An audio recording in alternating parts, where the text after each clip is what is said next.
Parents in schools, are they a help or a hindrance?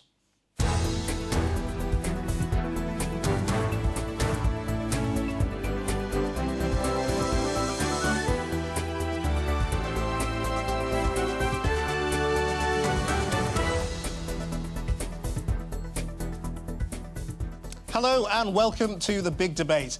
Now, they're a key part of a school's makeup, from the way they raise their children to getting involved in administration. Parents set the tone of a school. But all teachers have stories about disengaged or uncaring parents, as well as pushy or even violent ones. So how closely should parents be involved in schools, and is allowing them to set up new state schools of their own a good idea? Joining me, the journalist Toby Young, who's setting up his own school in West London, the General Secretary of the ATL, Mary Bousted, former Conservative Party advisor on education, Rachel Wolfe, who's now established the New Schools Network, the executive principal of the Oasis School, John Murphy, and the journalist and school governor, Fiona Miller. And we've brought together an audience of teachers, parents, governors and pupils for tonight's big debate. So how involved should parents be in the running of schools? In general terms, Toby. I think they should be as involved as they're willing to get. In the case of our group, what we're trying to do is we're hoping to set up an academy in which the 250-strong parent group that I'm leading will be the main sponsor. And that means that in addition to setting up the school, we'll design the school's ethos, we'll have a hand in designing the school's curriculum, and we'll appoint the head, and then we'll form the majority on the Board of Governors. But I should say that it's actually inaccurate to describe my group as a parent group. It is actually a parent and teacher group. Many of the people on the steering committee are very senior teachers. So it's not like a bunch of nutters and ignoramuses kind of devising a school from scratch. We've got some very experienced people who have some very shrewd ideas about how to set up a high-performing state secondary school. OK, Mary, how involved should parents be? I mean, can they be too involved? Yes, they can be too involved. I mean, parents should be the teacher's best friend, and they should be there should be a very good and active relationship between teachers and parents in support of teachers' pupils and parents' children. They can be too involved, and that can be very damaging both for the child and for their progress in the school. Rachel Wolfe, can parents be too involved? I think there are different kinds of involvement, and there's whether a parent should be allowed to do absolutely anything with the school their child goes to, and clearly teachers should be protected and there should be limits to that.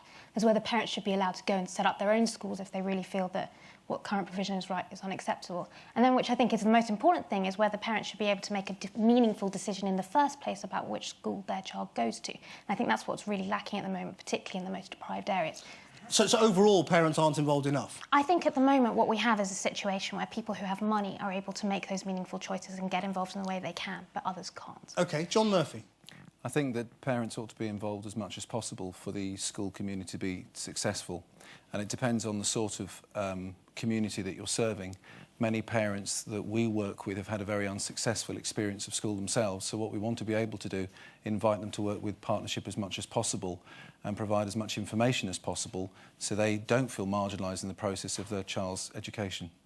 Fiona Miller. Yes, well, I mean, I've been a parent governor for about 20 years, so obviously I'm very in favour of parental involvement. I've been involved in turning around a failing primary school where my children were pupils. But I think it's really important to make the distinction between parental involvement in schools and parental engagement in their children's learning or education, because actually they're two entirely different things. And a parent doesn't ever need to step across the threshold of the school to make a real difference to how their children achieve, because so much of it is to do with what goes on in the home. And I think these two things often get muddled up in the public debate, and it's important to keep them separate. But do you see your own history as having been essentially a parent, being involved in your children's education, or an educational specialist who wanted to do good? Well, I mean, my children would probably say you've spent so much time being a governor that you haven't spent enough time with us. And I think that's partly true, because I became very involved in trying to make the school better. And it may well have been at the expense of the time I was spending with them at home. But I think the really important thing for schools is to support parents to help their children learn. And there are a number of things we know now about what goes on in the home that is important. And I think that's the sort of thing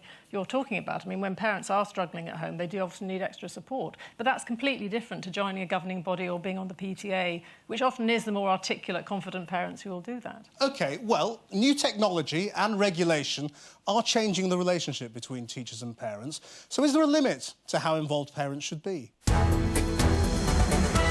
It's now possible for parents to monitor almost every aspect of their child's education and school life. Online reporting and home access means mums and dads can check up on their child's attendance and find information on their progress, achievement and behaviour, all from the comfort of their homes or offices. For a number of parents, and for a large number of parents, it can be quite difficult for them to access school and be able to talk to a teacher during the school working day, and they want to be able to access them that at a time that suits them and when they have the time. A convenient way then of encouraging parental engagement. I think it's not too short or too over the top to actually say it could revolutionise the relationship between schools and children. I mean, just think of it, knowing what's going on in lessons all of the time, real-time knowledge. But should there be a limit to how involved parents can be? A recent survey by government technology agency Bector found that nearly 1 in 10 teachers thought the level of contact they had with parents was already too much. There are parents who are far too pushy and at the school gates writing emails, wanting responses to things all the time, and that is extremely annoying. I actually think that constitutes a waste of head teachers and teachers' time, which to me is as serious as wasting police time.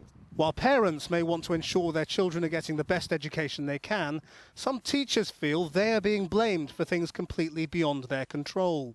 So what's the solution? Rachel Wolfe, are you horrified to hear a union boss talking about parents wasting his time? No, I think I understand where he's coming from, but I just want to go back to that technology thing at the beginning. I think information is really key here. I think one of the reasons that parents often feel very worried about what's going on in schools is because they don't really know what's going on. We've had this culture where we haven't perhaps given them enough information. And what that's doing is saying, well, OK, this is exactly how my child's doing. And if they are concerned about that, then they have a right to complain. And most importantly, they ought to have a right to send them to a different school. Mary Bastard, this is akin to wasting police time. I mean, a lot of parents would say that's pretty arrogant.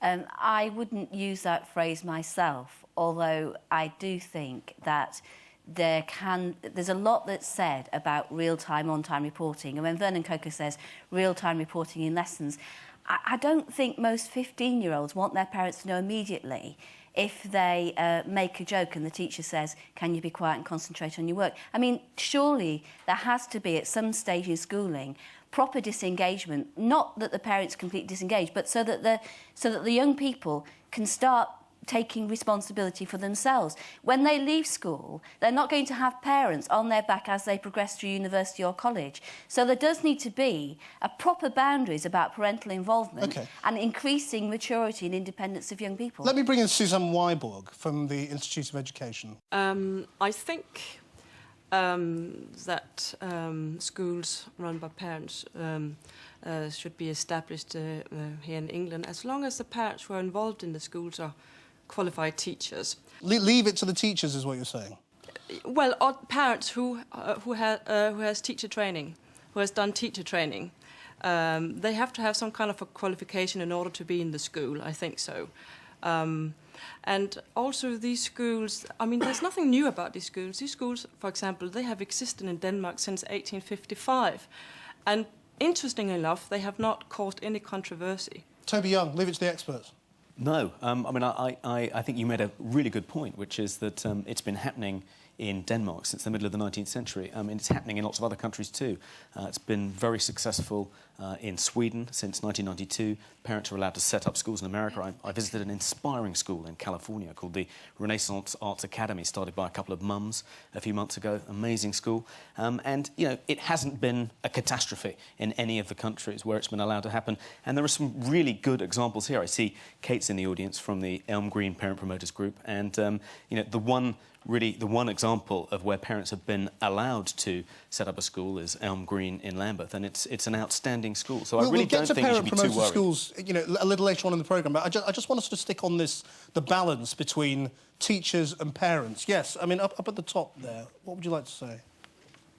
Yeah, I definitely agree with what Mary said. I think that whilst parental involvement is very important, as a teacher, I know that, you know, there comes a point where there has to be a transition period, which is also best for the students, because hopefully our job is to prepare them, to send them on to further education and just to life. And school is about more than the academic experience, but it's about developing themselves as young people. And I know that I would have, you know, GCSE students, and I'd get an email or a letter, or a phone call from parents saying, we're very sorry, such and such couldn't finish their coursework last night, our computer broke. And I think I understand that, and I understand these things happen, but actually I want that student to come and tell me that. It doesn't really mean so much coming from you.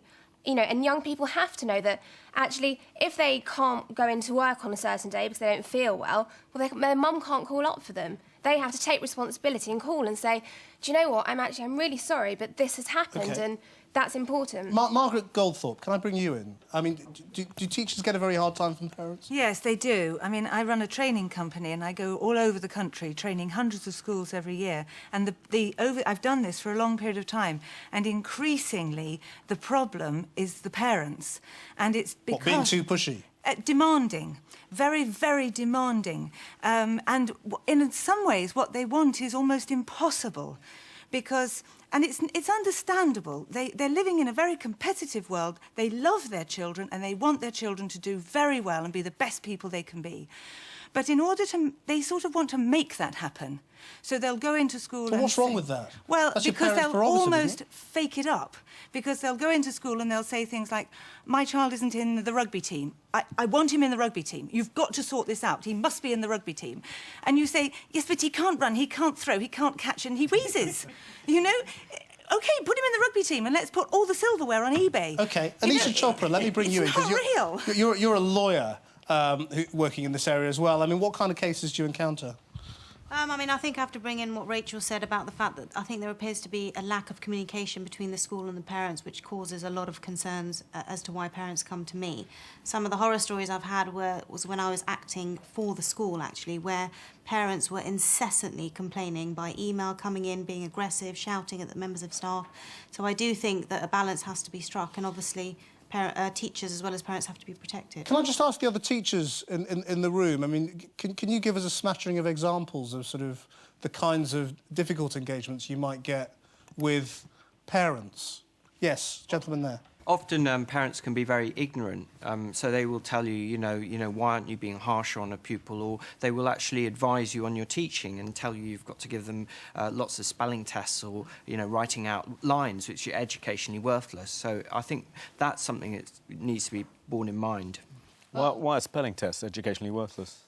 Because I think that often it's not, in that case, it wasn't actually related to the problem that I was encountering with the pupil.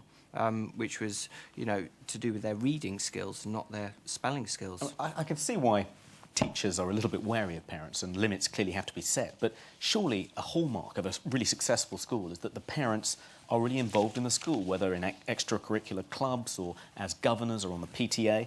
And my experience, I've been researching this, I want to know how to get our school right. What matters is having an ethos which everybody involved in the school buys into. Well, we've got a man who runs a really successful school, John Murphy. I mean, is that right? I just think it's really interesting when we're talking about people as if there's one type of person. I think what we're really doing is we're serving very diverse communities now. And there should be a diversity in the sorts of schools that we're providing to give people those choices. But equally, behind all those stories, there's always a human person, there's a person there sometimes crying out for support. That's why they'll constantly contact the school. But what we're getting here from some of the teachers is a sort of sense that parents can be just a pain in the neck and pushy. And would they just back off and leave us to get on with our jobs? Completely appreciate it. But, I mean, one of the things that we are doing within Oasis is we're looking at a multi-agency approach. So say, for example, a parent may have special needs. They may not be able to read.